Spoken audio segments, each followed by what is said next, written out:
Starting in the name of Allah Almighty, who is the master of the day of judgment, and a bundle of Durud Islam and beloved Prophet Muhammad sallallahu alaihi wasallam.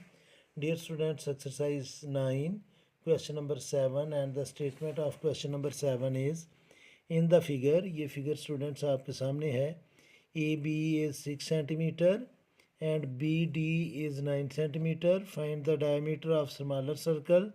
Smaller circle का हमने diameter find करना है. If the diameter of bigger one is 80 centimetre. Students, ये जो बड़ा circle है उसका diameter 80 centimetre है और हमने स्मॉलर सर्कल का डायमीटर फाइंड करना है. ये जो हमें ट्रायंगल नज़र आ रही है इसमें स्टूडेंट्स ये दोनों रेडियस हैं. तो इसका जब हम डेटा लिखेंगे तो ये लिखेंगे स्टूडेंट्स ए बी, ये इक्वल है स्टूडेंट्स 6 सेंटीमीटर के. बी डी जो है बी डी वो है 9 सेंटीमीटर और जो डायमीटर है बड़े सर्कल का डायमीटर वो है स्टूडेंट्स 80 सेंटीमीटर, जिससे हमने रेडियस फाइंड करना है. तो इससे जब हम रेडियस फाइंड करेंगे तो डायमीटर को डिवाइड करेंगे 2 से, तो वो आ जाएगा स्टूडेंट्स रेडियस 40 सेंटीमीटर. और हमने स्मॉल सर्कल का डायमीटर जो है वो फाइंड करना है. स्मॉल डायमीटर हमने फाइंड करना है. तो सबसे पहले स्टूडेंट्स आप इस फिगर को देखें. ए बी सी और ए डी सी ये दोनों सिमिलर ट्रायंगल्स हैं. सिमिलर ट्रायंगल्स क्यों हैं? क्योंकि इन दोनों में एंगल ए कॉमन है. एंगल बी और एंगल डी राइट एंगल है स्टूडेंट्स. ये दोनों लाइंस पैरेलल हैं. तो एंगल सी, ये जो एंगल सी है इसको हम एंगल ई कंसिडर करेंगे. एंगल ई जो है स्टूडेंट्स वो एंगल सी की इक्वल होगा क्योंकि ये कॉरस्पॉन्डिंग एंगल होंगे. तो ये दोनों ट्रायंगल जो हैं वो सिमिलर है. तो मैं लिखूँगा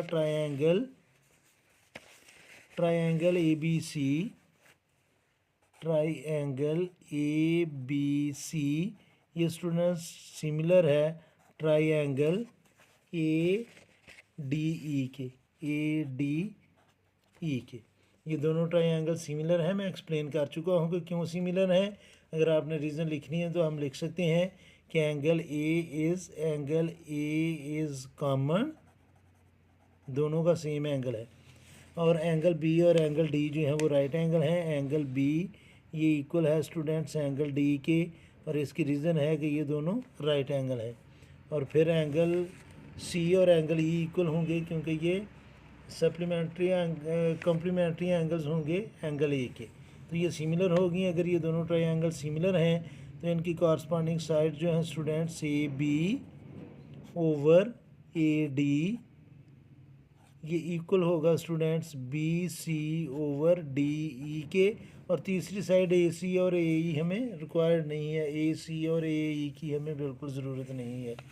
तो अब हम इसमें वैल्यू पुट कर लेंगे. ए बी की वैल्यू स्टूडेंट्स दी हुई है 6, तो ए बी की जगह मैं लिखूँगा 6. और ए डी की वैल्यू नहीं दी हुई हमें. A B plus B D दी हुई है. तो ए बी और बी डी दोनों को प्लस करेंगे तो वो ए डी के इक्वल आएगा. तो ये आ जाएगा students 6 + 9 is equal to B C जो है वो हमने फाइंड करना है रेडियस. तो बी सी को हम अभी उसी तरह लिखेंगे B C over D E. हमने जो रेडियस है लार्जर सर्कल का डी ई वो हमने फाइंड किया था, वो था 40. और ये जो बी सी है ये रेडियस है स्मॉल सर्कल का. तो ये आ जाएगा स्टूडेंट्स 9/15 मल्टीप्लाई बाय 40 इधर डिवाइड कर रहा है, लेफ़्ट साइड पर आकर ये करेगा मल्टीप्लाई इज़ इक्वल टू, और बी सी की जगह अभी हम लिख लेंगे स्मॉल रेडियस. तो स्टूडेंट्स इसको हम कैंसिल कर लेंगे. तो आप कैलकुलेटर भी यूज़ कर सकते हैं. कैलकुलेटर यूज़ करेंगे तो उससे भी बड़ी आसानी के साथ आप इसको सॉल्व कर सकते हैं. कि मैं लिखूँगा इसको 6 × 40 डिवाइडेड बाय 15 और इसका आंसर आ जाएगा स्टूडेंट्स 16. तो रेडियस जो है वो आ गया 16 सेंटीमीटर. और हमें चाहिए डायमीटर. तो डायमीटर इक्वल होता है स्टूडेंट्स 2 रेडियस के. तो 2 × 16, तो जब हम इन दोनों को मल्टीप्लाई कर लेंगे तो ये आ जाएगा 32 सेंटीमीटर. तो जो स्मॉल सर्कल है उसका जो डायमीटर बनेगा स्टूडेंट्स वो होगा 32 सेंटीमीटर. क्योंकि ये जो बी सी है ये रेडियस है, जो रेडियस होगा उसको हमने 2 से मल्टीप्लाई कर लेना है. उम्मीद है स्टूडेंट्स कि आपको इस क्वेश्चन की समझ आ गई होगी. फिर भी अगर कोई कन्फ्यूजन हुई तो आप कमेंट बॉक्स में ज़रूर कमेंट्स कीजिएगा। कोशिश करूँगा कि जल्द से जल्द आपको रिप्लाई करूँ। और आखिर में हमेशा की तरह अल्लाह से दुआ करूँगा कि आप सब हमेशा खुश रहें और ज़िंदगी के हर मैदान में कामयाब हों। आमीन। अल्लाह हाफिज़।